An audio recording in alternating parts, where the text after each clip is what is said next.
एक छोटा कार्यक्रम झाला. तुम्ही महापालिकेचे लोकप्रतिनिधी आहे, दादा तुम्ही महापालिकेच्या करणार या लोकांना भविष्य काळात काहीतरी काय उभा करणार तुझ्या फंडातून राहील किंवा दुसऱ्या माध्यमातून राहील. म्हणजे आपण खऱ्या अर्थाने महेश अण्णांना 61व्या जयंतीनिमित्त एक मोठ्या प्रमाणावर काहीतरी मिळालं आणि दादाचे प्रत्येक स्वप्न पहिल्यांदा मी प्रथमेश दादाबरोबर एकत्र आलो. म्हणजे महेश अण्णांबद्दल बोलत असताना त्यांना एक छोट्या वाक्यात महापालिकेचा बेतात भाषा म्हणू शकतो. म्हणजे 10 लाख मतदारसंघ असलेले 100 प्रभागांचा राजा हे आपल्यासून नगरसेवक ज्यांनी पद्मश्री समाजाचं नेतृत्व केलं. 5 लाख समाज आहे आमचा, त्याचं नेतृत्व केलं. राज्यात त्यांनी छाप मारला.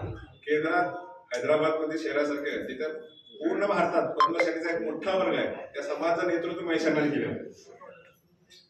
आणि एक अभिमानाने बोलतो की ज्यांनी समाजाला एकत्र आणलं, समाजाचे प्रश्न मांडले, समाजासाठी भांडण केले.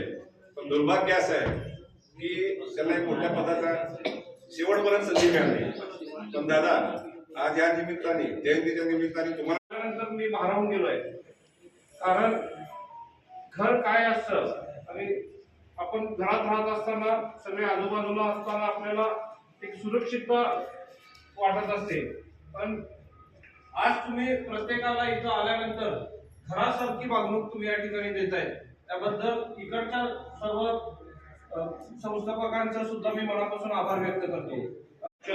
61व्या जयंतीनिमित्त आज दोन्ही मोकाशी बंधूंनी या कार्यक्रमाचं आयोजन केलं.